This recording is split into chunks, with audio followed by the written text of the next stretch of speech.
This is a emerald spreader Japanese yew I'm going to be working on today. I actually got 5 of these recently, and this is one that I thought was a good candidate for breaking open and seeing if I can make a kind of a small yew out of this mass of branches. Now, emerald spreader is a Japanese yew that grows sideways quite a bit, hence the spreading part of the emerald spreader.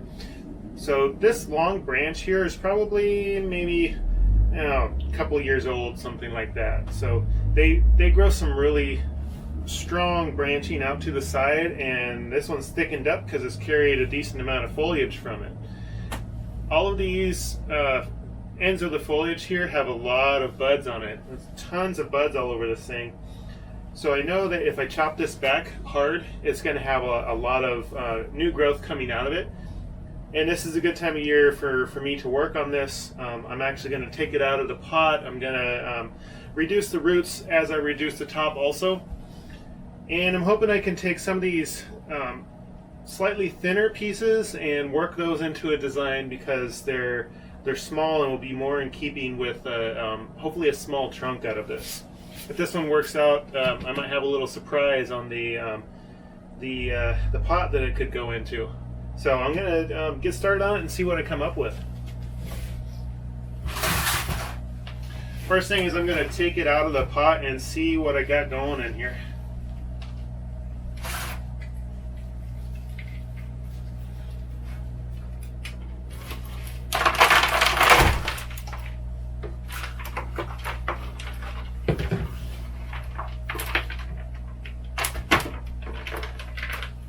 So one thing I see right away is the condition of the roots. The roots are in very good condition and are already in active growth right now. Lots of white new roots coming out of it. So I'm almost at the point where if I waited any longer, I wouldn't be able to repot this. So yeah, it's good timing. I really got to get to it though because these buds are just about to open. Now this is grown in a very barky mix, which yews seem to grow pretty well in based on the growth that we see on here and the roots that we see. So what I'm going to do is see if I could find what kind of trunk this has. I'm curious to see if the trunk is mostly covered by this soil or if it's got a root base close to the current top of the soil level.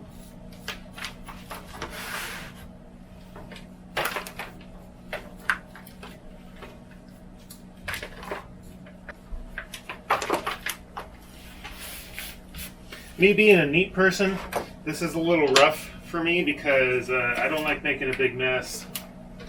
Let me see if I could work this out a little bit without making such a big mess.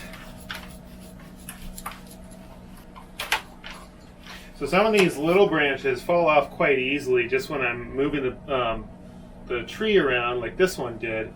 And if they fall off that easily, they probably wouldn't have been able to be maneuvered in a styling anyways. So that's not a huge loss. And actually these yews, you can chop it very far back and they can even grow new foliage on a bare branch. So I'm not really worried about having to sprout new buds. Okay, so I'm seeing the trunk is a ways down into here, and that is typical for cutting grown stock, nursery stock. They'll cut a large piece such as this and then remove most of the lower part of it, such as I've done here, and then this will get stuck covered into the ground a good 4 inches or something, and then that will be what the roots will grow all along this section here. And then what we have in this bigger pot like this is a trunk that goes pretty far under the soil surface. Okay, so I'm starting to find the roots, the main roots that are coming off of here, and so now I know how far down I can pull the soil off of here, and I don't have to be quite so gentle. I don't have to be quite so gentle on it.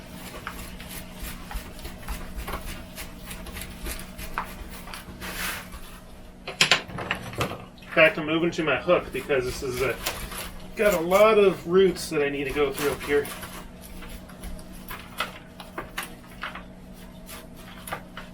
It'd still be pretty gentle with this single root hook compared to, say, a multi-pronged root hook. A little bit more of a precision tearing instrument as opposed to just a ripping and shredding with the multi-prongs. So it's certainly much taller than I had in mind for a project I was going to do, but that doesn't reduce its value to me. This is actually still a really good piece of material to be working on. So what I'm going to do is just kind of start cleaning out a little bit of the unnecessary twigginess that I know I'm not going to use in a design. And then it'll let me get to the image that I want to see a little bit better.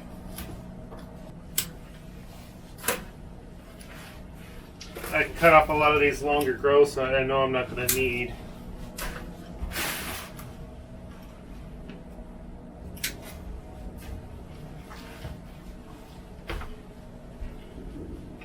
Or just get in my way and kind of distract me as I'm working on this.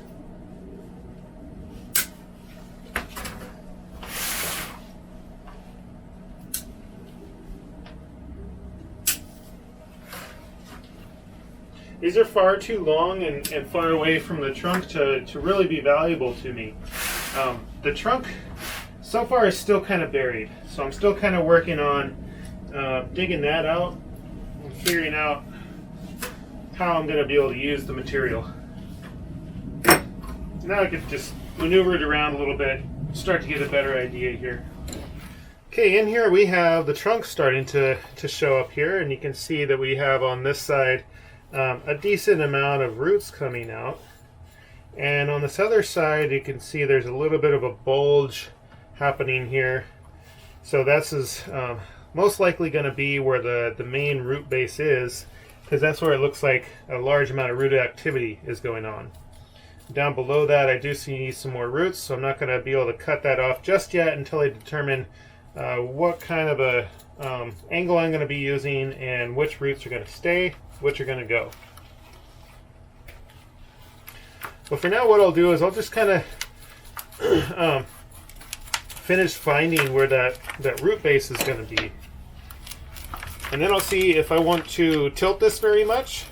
If I tilt it very much, I'm going to actually be placing it in a different container while I work on it.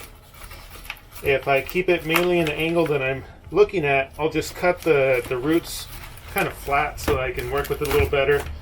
It'll still be sitting in some sort of a container where I can keep it steady while I work on it. Because as you can tell, this really flops around in this loose sort of situation here.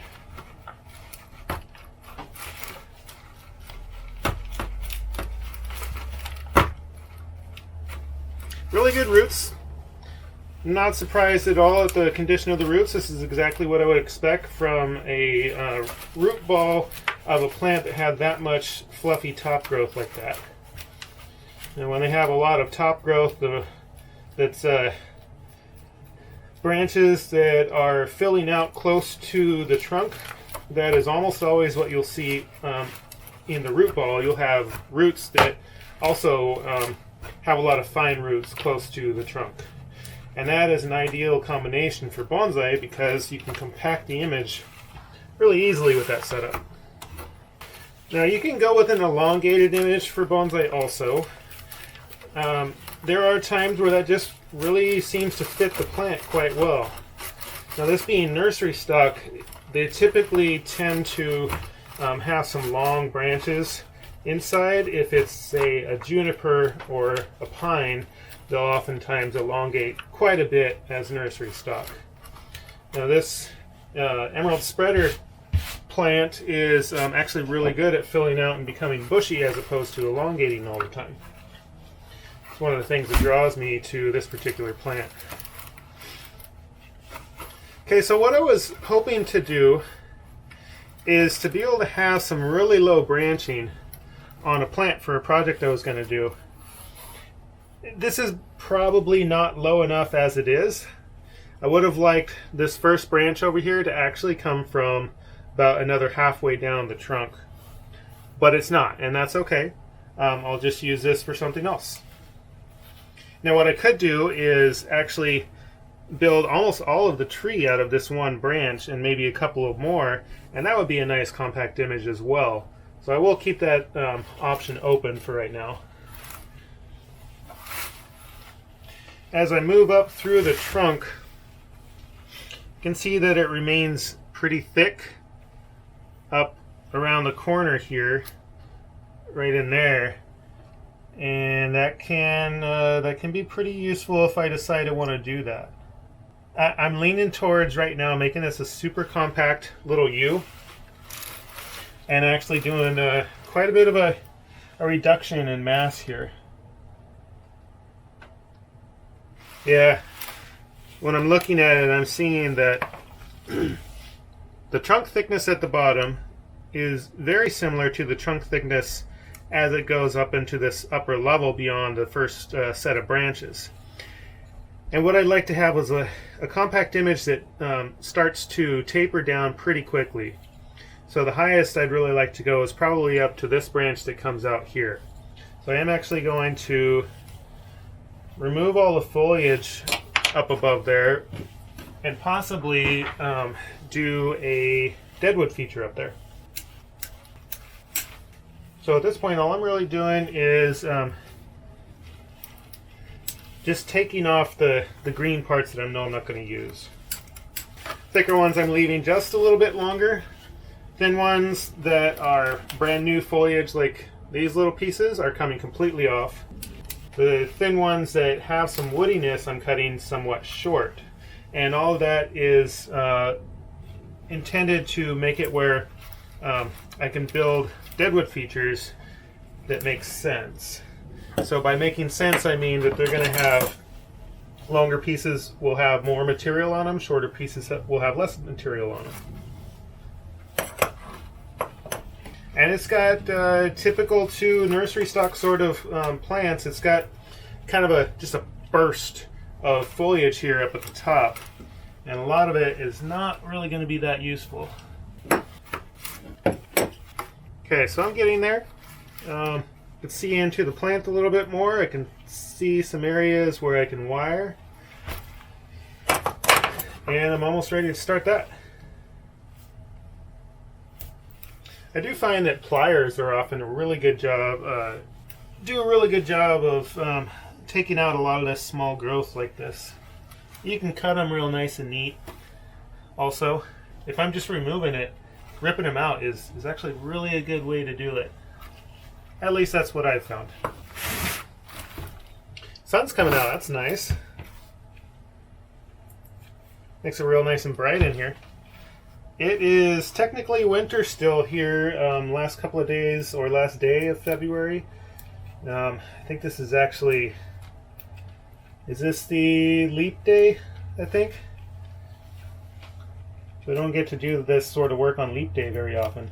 See what type of wire I need to do on this. Also figure out an angle. So it naturally has a lean towards me in that shot that you're seeing. That would make it really easy to use the trunk at about this angle, and I can get movement pretty easily out of that. I am leaning towards that right this second. See, another option could be to lean it quite a bit more.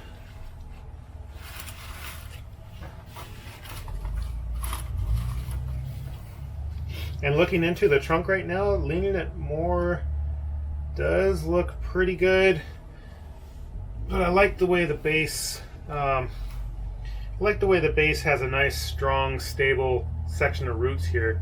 That's a good feature to have. So what I'm going to do is keep it pretty much at this angle that it's showing right now.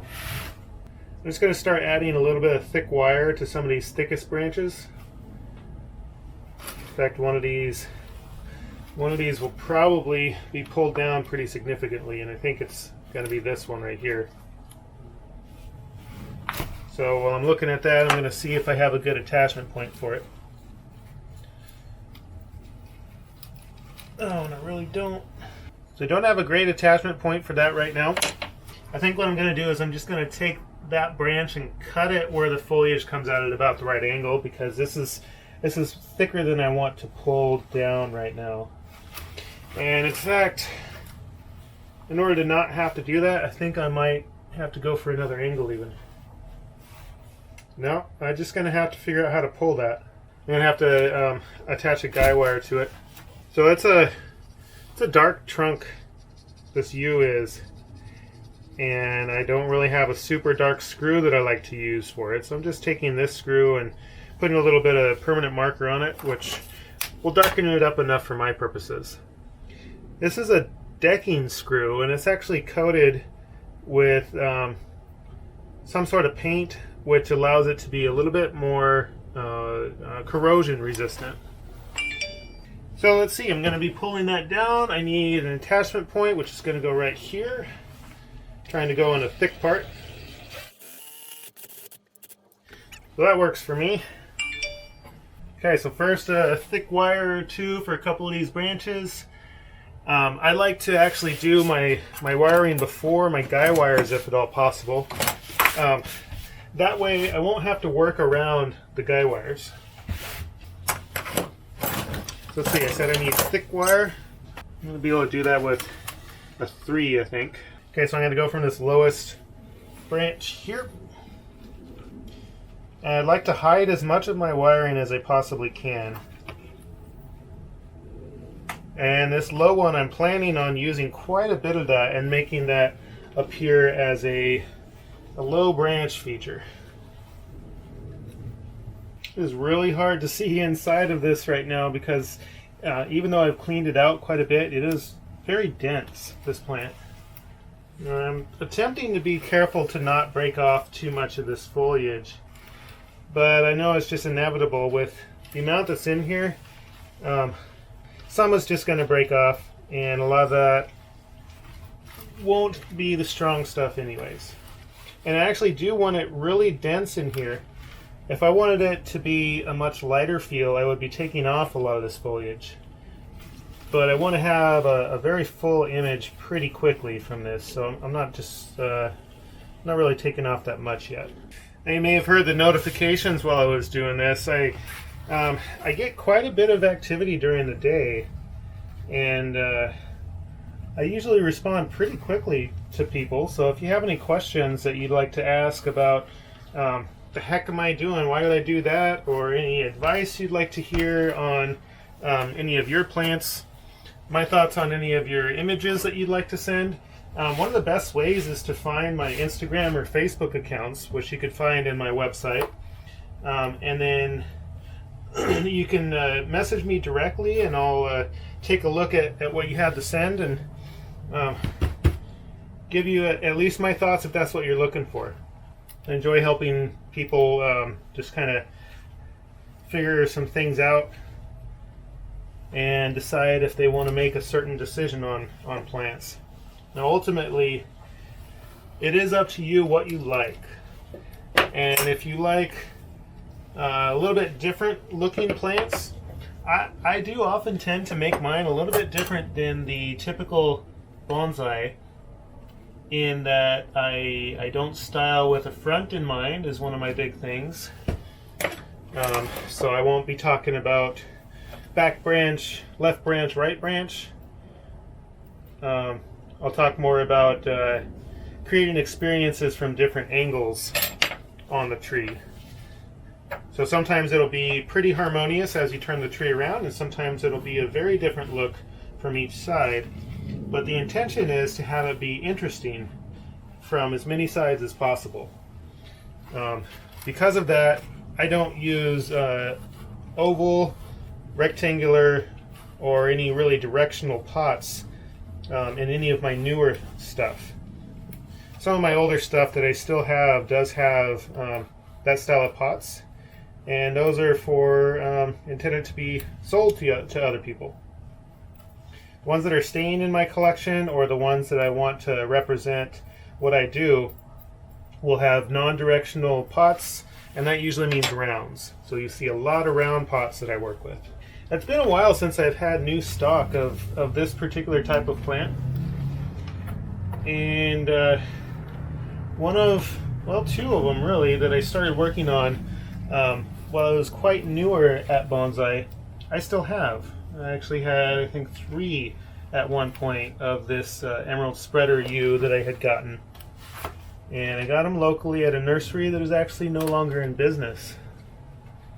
And they had a lot of old stuff there, which is great for bonsai people, terrible for the nursery business. So if the nursery business is not cycling through their new product, they're not doing too well. And that is a sign of a nursery that's going to be going out of business pretty soon, is if they have just all old stock, a bunch of old stuff with a lot of character.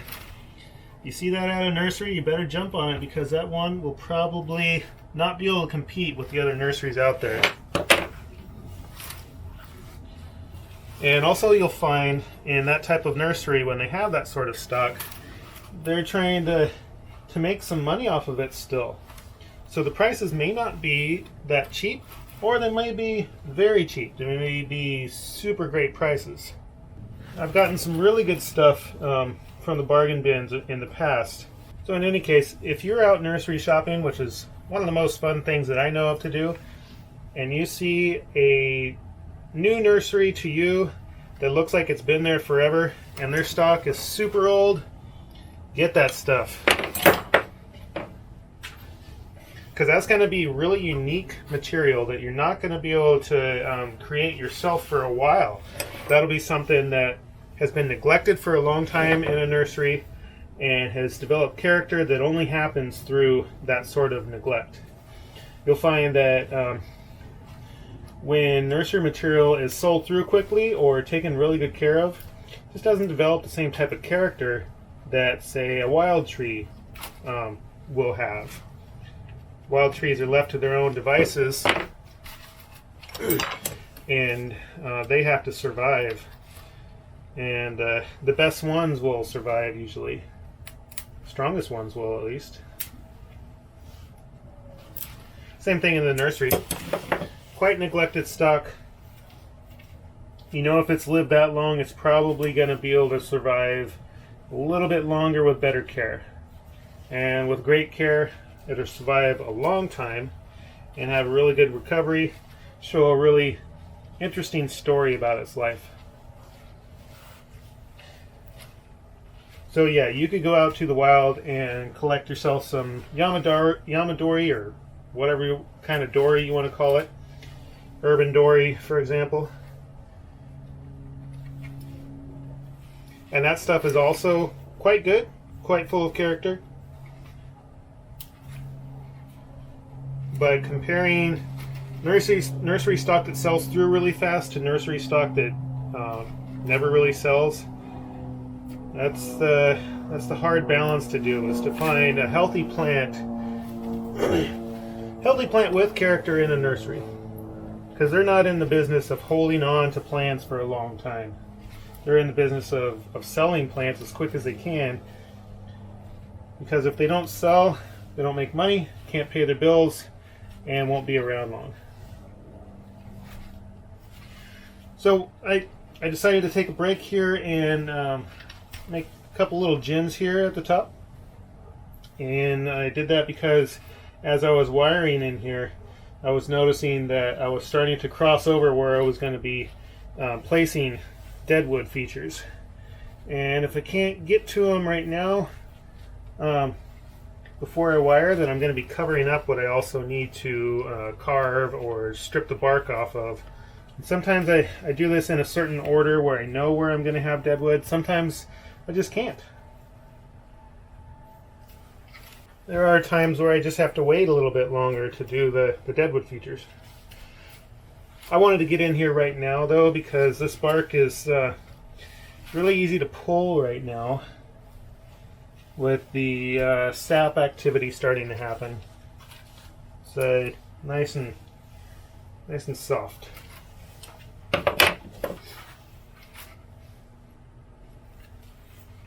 And I'm just doing really rough gins with these. I don't really have a lot of wood to work with here. and they were still fairly new branches, so they're not really hard. I can't really impart a lot of character onto these branches with them being so new like that.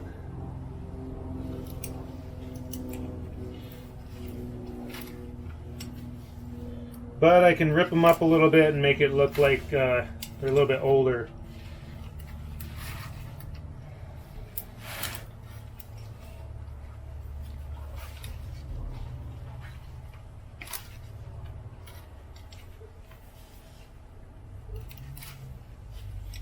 Basically, instead of carving with a power tool on this, I'm just using any old hand tools that can grip and tear. Concave cutters are actually really good at that. They can cut, they can grip, they can carve. It's one of the more useful tools around, really, the concave cutter. If I could pick one tool out of my bonsai toolbox to use forever, probably the concave cutter, I would say, would be one of the more useful single tool choices.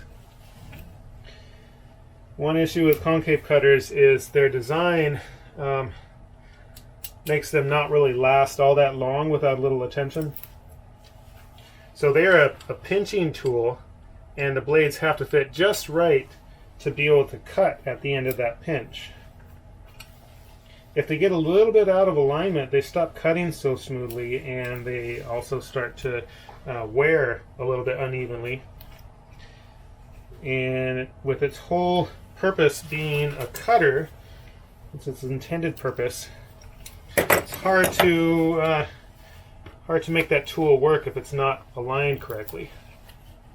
Okay, really rough jam up at the top. I'm not going to worry about adding the lime sulfur stinky stuff or really any of that right this second.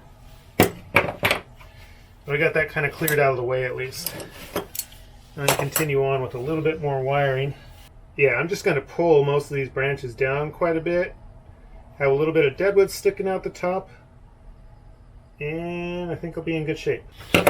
One thing to note about yews is that they are a poisonous plant.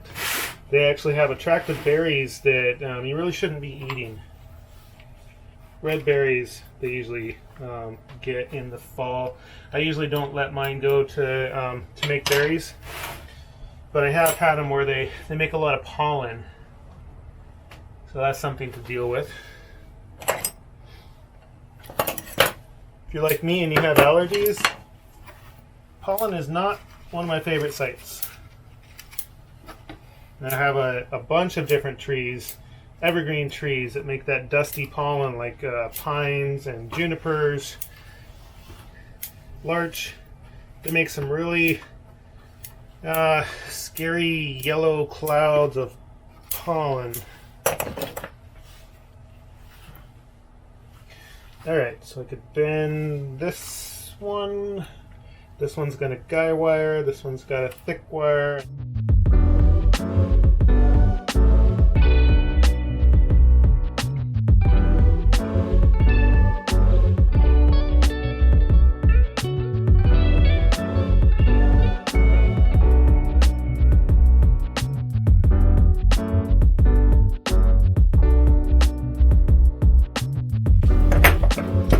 Alright, so if this was a bigger plant, I would make things a lot easier on myself, and I would be cleaning out a lot of the interior foliage that would be in the way. Since this is a small plant and I want a compact image relatively quickly, I'm not actually doing that. What I'm basically trying to do instead is to thread the wires in between those as much as I can. Okay, so now I'm on to a few of the thicker branches here, thicker branches that were thick enough where I can use them in a design. Those are going to use a little bit smaller wire. I have 4 of those, so I could do that with 1 wire per pair. So because these branches are pretty close together as I move through the trunk, most of my securing is on very short runs of wire. So in order to give the wire some stability, I'm actually tucking in the wire into crevices if I can, where other wire is going through.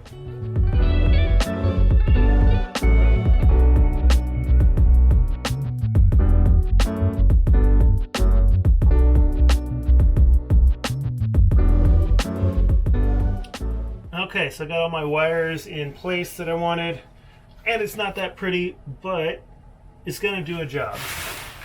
First, what I'm going to do is pull down this super thick one right here. I use airline tubing quite a bit. I use a lot of guy wires, and it's actually a pretty effective way to pull a larger branch around.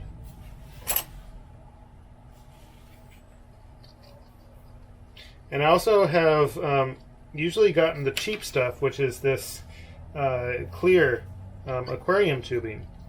Clear is pretty good for aquariums, but it does stand out a little bit more than I like on my bonsai. It's a little bit shiny, a little bit out of character for most of the rest of the plant, because I don't really add a lot of glitter to it. So I do wind up using my my permanent marker on those quite a bit as well. Okay, so this one's coming from here. You got to figure out how to thread that into there. Guess I'm going to go right about where that is. And then at this screw, what I'm doing is I'm just taking the wire to the screw, and then I'm going to twist and pull that wire.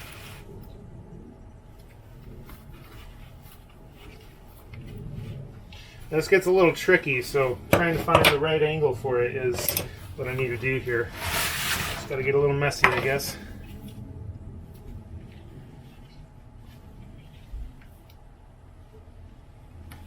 This is basically a brute force operation.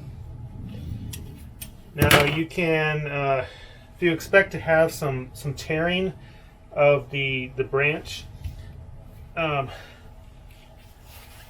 you can wrap it with something like raffia and tape, or just tape. I'm not actually even going to do that on this because I know it's going to crack a little bit, but I also know that yew branches can be quite durable, so I'm not really worried about this too much.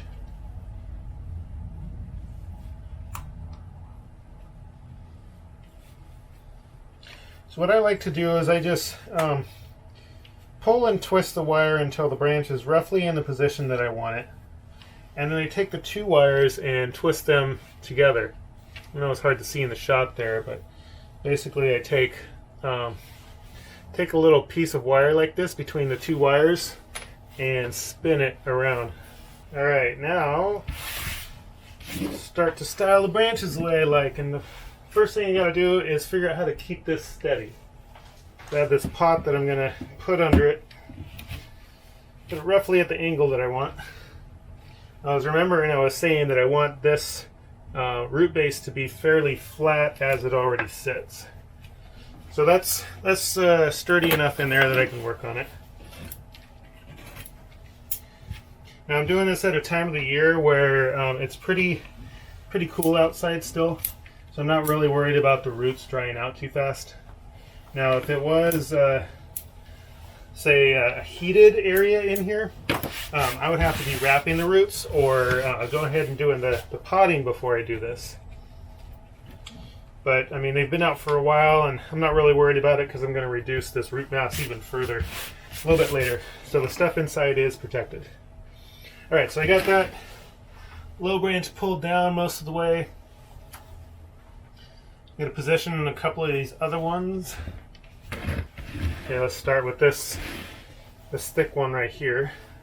Alright, now that one, I want to come close to the trunk and then go out. And I'm probably going to have to use my leverage device, which is my pliers. Yep, definitely going to have to do that.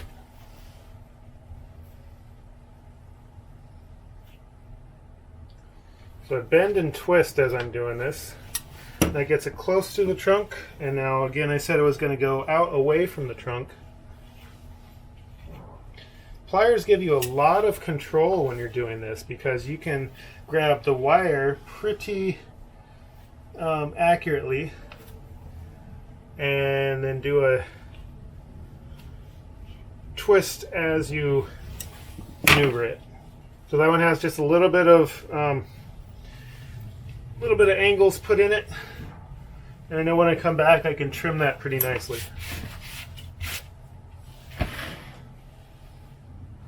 Now I have some other supporting branches I'm going to bring around here, but first I'm going to actually trim these two low ones into shape. And what I'm mainly focusing on is getting some of the low growth out of it. There's quite a bit of growth that grows down a little bit more than I like. And I'm okay with cutting these right back to behind the buds quite a ways. And I know I can do that because it's going to grow all new buds anyways. These will grow buds, so many buds, that you'll really have too many in reality.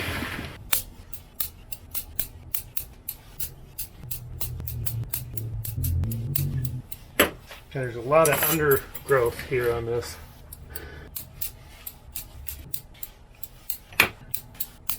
Sometimes lightening it up gives it the right look for this. I don't think it would normally have a super duper amount of foliage that this has had if it was growing in the way that this is going to look.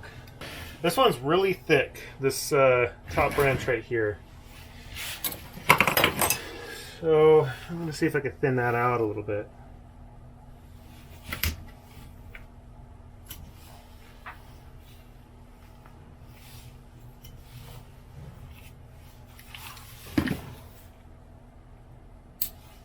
So I can trim these stems back a little bit, these two top ones I just did. And I know that they're going to make a little more foliage from them and kind of even out this little top surface here. So what's going to happen with this top one is these buds, like these two right here, are going to really pop open, and there'll be some more buds along in here. You can see some dormant ones that are ready to wake up just further back in along that thick branch there. Now, this little tuft at the end will do its thing to draw the sap and the sugars back and forth. It'll be doing its thing, and it will keep this active enough where it will grow new buds from there. And then as it grows into position, I'll be able to actually remove the wire from the end at some point, cut it back to just beyond where those new buds are, and that will be less of a long, thick branch, but more of a short, thick branch that then can start to expand quite a bit. Now what I have here on this side here is a large opening there, and I'm actually going to move some of these supporting branches right into that spot there. The main one being this one right here.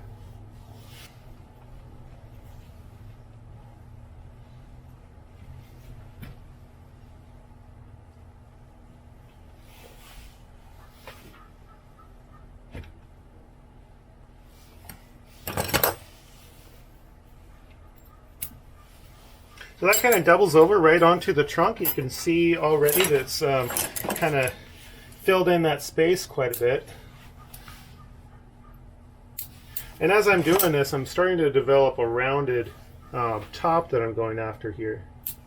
So I have, up at the top of even this small branch, I have this tuft of foliage that's up higher. And then at the bottom of that branch, I have some branching that's down lower. That kind of flows into that lower branch and also flows out to this thicker branch. And actually I'm going to move it a little bit more this way so it blends in with that thicker branch quite well.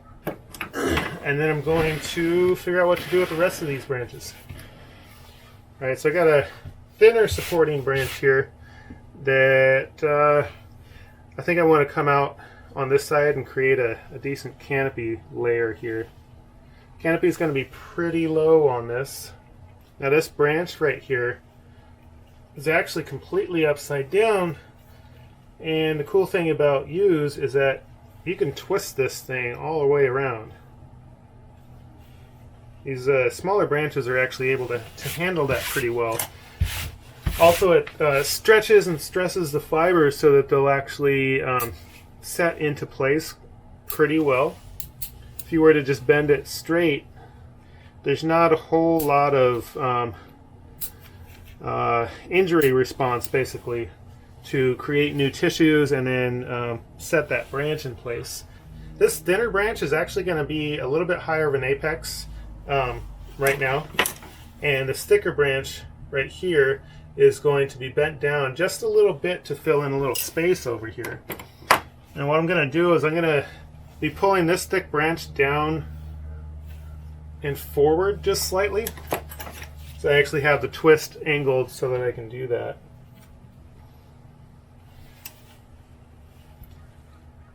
Let's see if that theory is correct, actually. Right, very difficult to twist this. Okay, it's about as much as I can get into that one.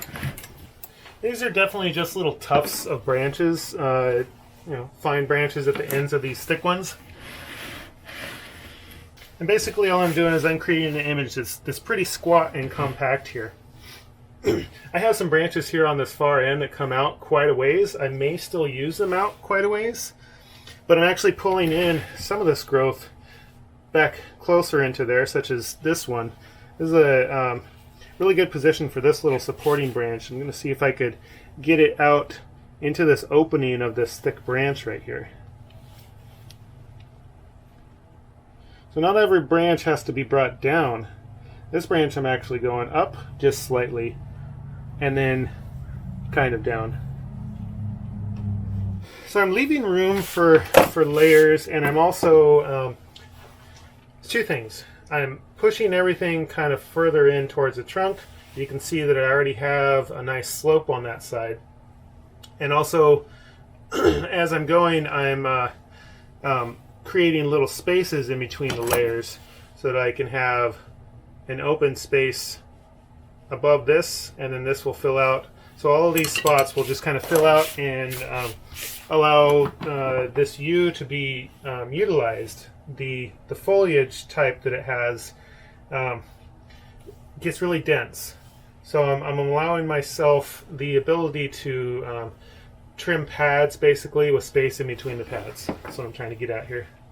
So from your angle, I could basically trim this piece off right here and call it good. Like if I went like that, it's not so bad, right? It's kind of like a semi-cascade look right now. It's really not that bad. But as you turn it, you can start to see it gets a little funky pretty quick. This branch that comes out right here doesn't quite fit in with the rest. Look how compact that looks back here now. So I'm going to try to figure out what to do with this large amount of foliage of these three branches here at the end. Now I'm going to tuck in these two thin ones in the back and be able to make these fill in a little space on each side. But I'm not quite sure what this big thickest one is going to do. I don't know how that's going to play into this equation here. Now again, you can see pretty compact back here in the darker green section that I've cut back already, and then this bright section here. That's what I'm figuring out. Now, I'm not even sure if I really need that much. So what I'm going to do with this thin one is I'm going to pull it way back into the trunk and then have it come out from underneath there, because it just seems to be a good fit for that one. And I think I'm going to be able to do that pretty easily because I wired it, I believe, enough to make that happen. So we'll see. Let's see how that goes.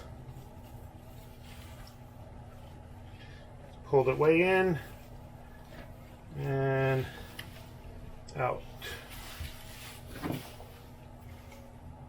It's kind of interfering with one of these other branches now. Let's see if I need to reduce any foliage at all. Yeah, I do. So that actually makes a pretty neat extra layer underneath this. Very usable. Just have to figure out which way I want it to go at this point. Now, when you don't know quite what to do with lengths of branches, you can always start cutting back small and then work your way back further.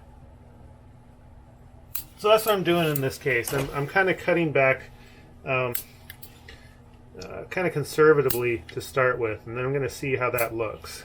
Okay, so that's really thick there. And I'm also imagining if I didn't have this branch here, what would I do? It's kind of looking like I don't need that branch. I know I don't need the very end of it. So I can remove quite a bit of this wire from the end of it.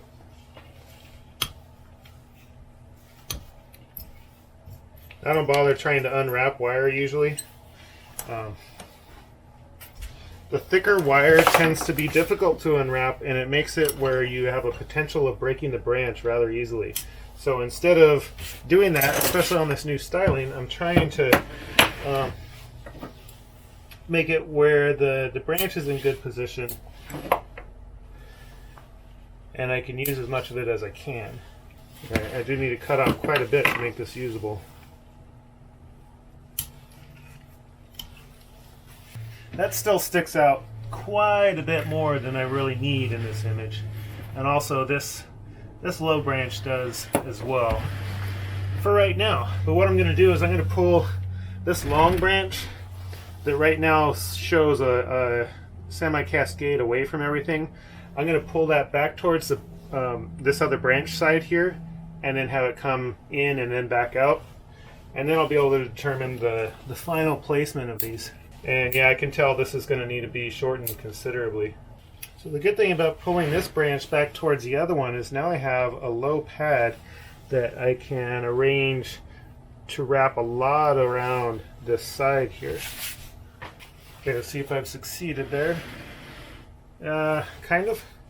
So this comes back in on itself quite a bit, and that's the reason why I was bringing all these other branches in on itself.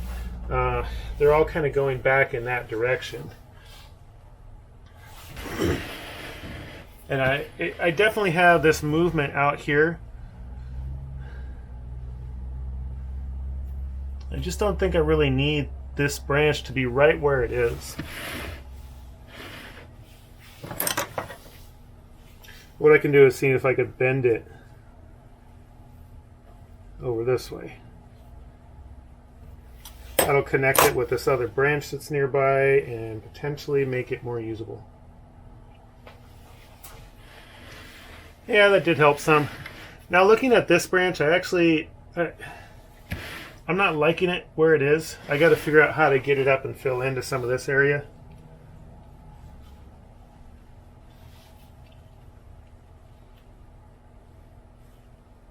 Let's see if that does what I wanted it to do. It's just really weird, that branch there.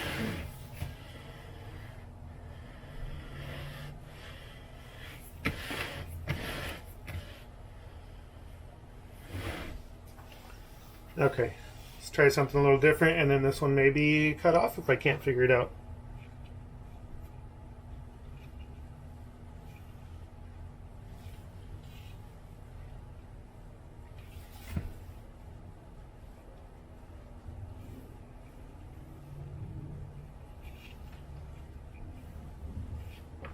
Alright, that's not bad. That tucks it back in a little bit.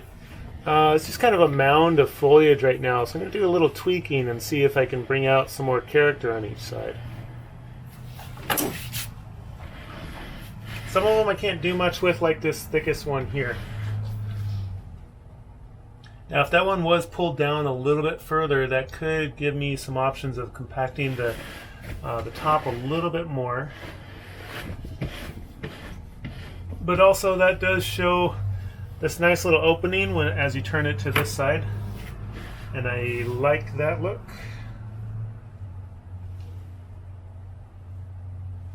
I'm going to continue to have this one create that little gap there.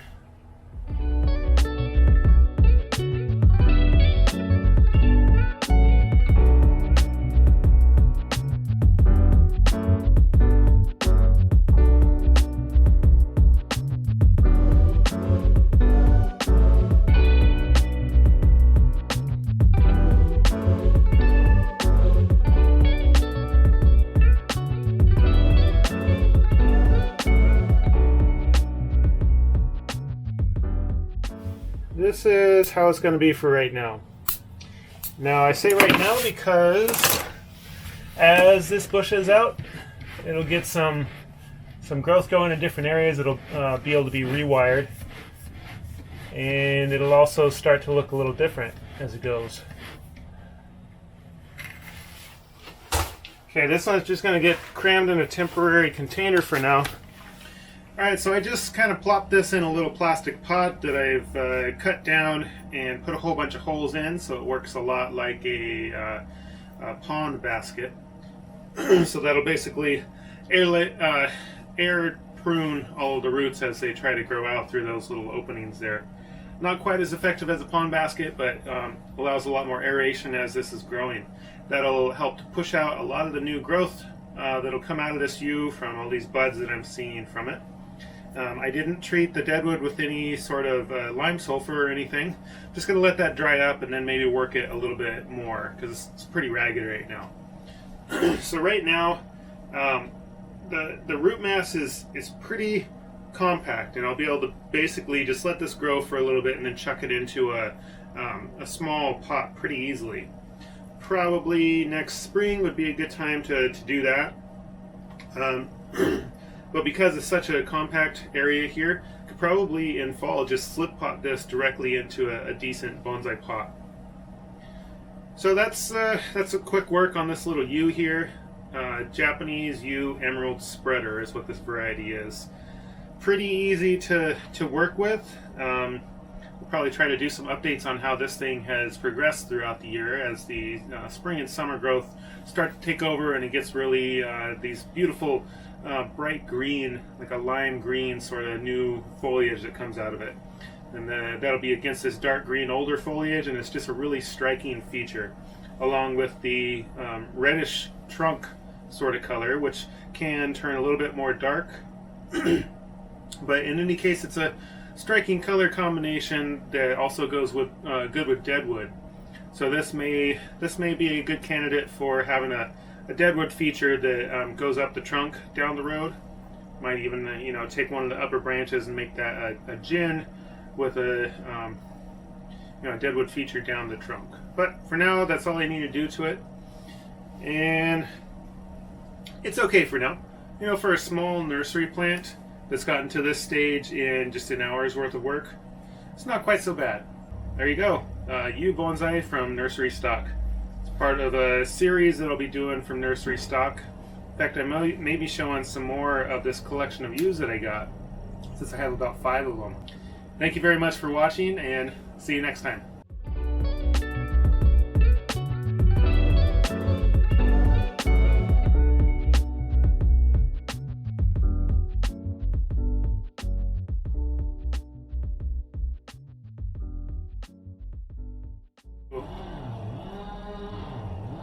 Wow, noisy out here.